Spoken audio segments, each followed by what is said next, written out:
Alrighty guys, Thomas here, CrossFit Double Down. We're going to go over your preliminary skills to get into workout of the day with us.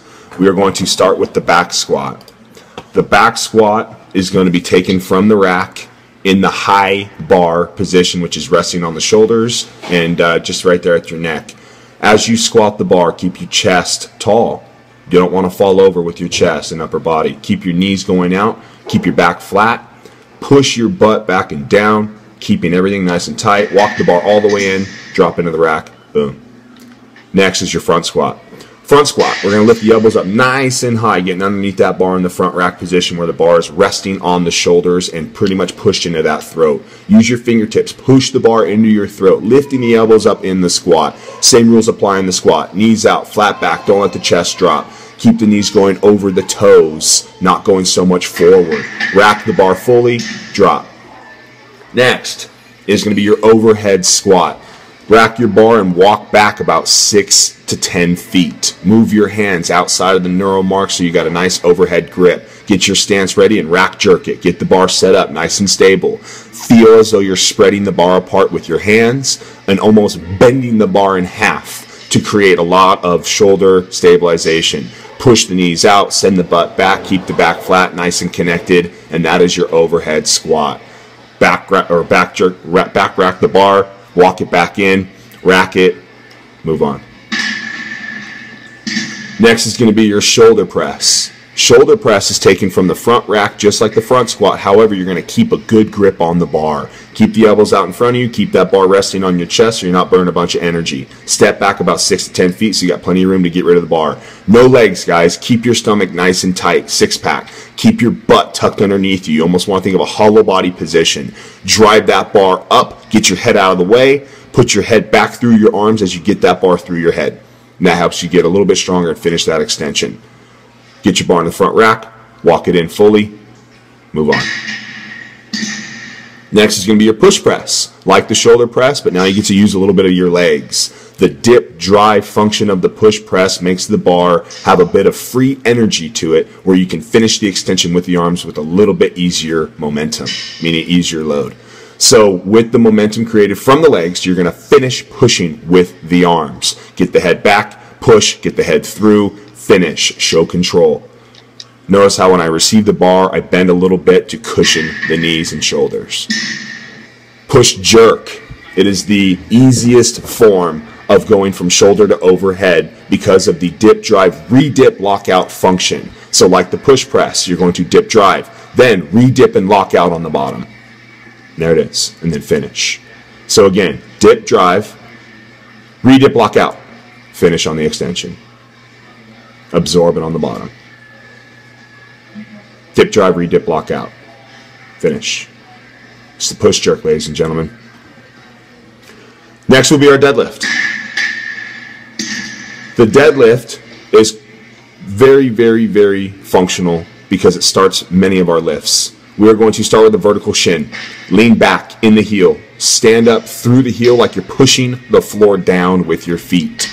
You will push down against your flat back, lifting the shoulders up. The hip has nowhere to go but in. Keep the bar heavy in your hands. It will drag up and down your quads, up and down your shins. Think about pulling Johnny up out of the well from leaning back against the well to pull him out of the well. Next is your sumo deadlift high pull.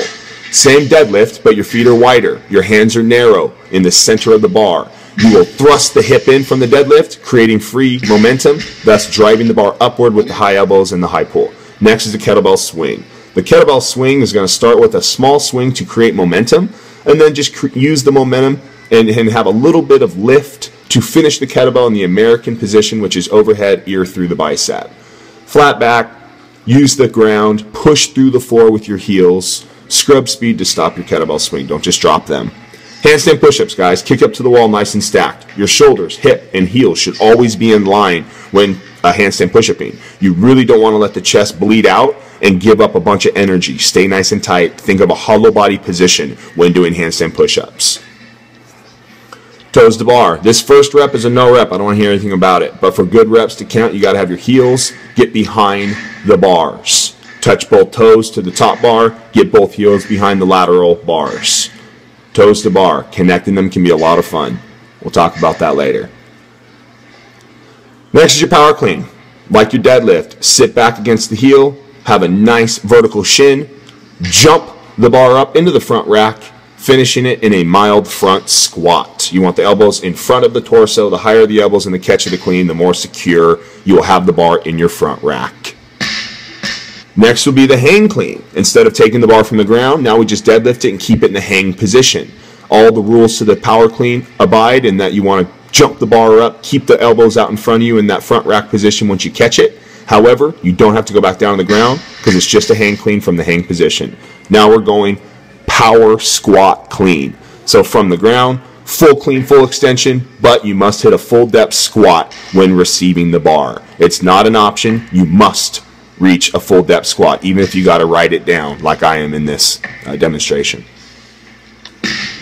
Next is your kettlebell squat clean. Very, very good tool to warm up your squat cleans, warm up your power cleans in a warm up with a lighter weight. You got to hit full extension. You got to pull the kettlebell up with straight arms in order to create the momentum on the bell, drop underneath it, catch it, receive it. Really good drill. Next is going to be your thruster. You got to clean the bar up into your front rack so we can start this onslaught. We're going to do a front squat and then push press. Get it back in the rack. Front squat, push it overhead. Front rack. It's a front squat, push, get the head through, and finish. So you're not jerking the bar, you're just pushing the bar. Using a little bit of momentum from the stand-up. Moving on to the power snatch. From the ground, snatch grip. Roll the bar into your shins like you would a deadlift, like you would a power clean. And you're going to stand the bar up, jump the bar up overhead, nice high pull position, lock those arms out, spread that bar apart like you did with your overhead squat, and repeat.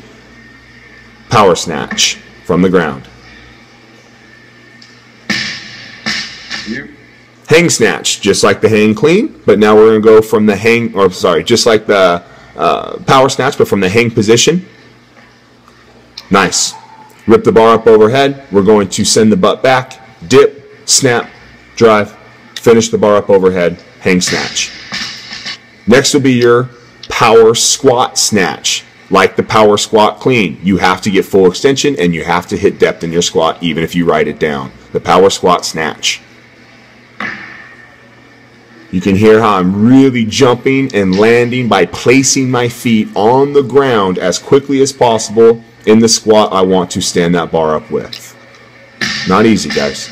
Next is your ring dip. Turn the rings out, screwing the shoulders in. Feel yourself drop down, touching the shoulders to the rings, and then full extension on the way back up, lifting the shoulders up, pushing back against that flat back. You don't want to be rounded in those ring dips. Keep that lower back flat. GHD sit-ups. Reach back, touch the ground behind you, and as you come up, extend the legs through the knees, which helps catapult the upper body up to touch the front plate in front of you, making it a good rep. That's our preliminary skills, folks. Thanks for joining us. CrossFit Double Down. We look forward to having you.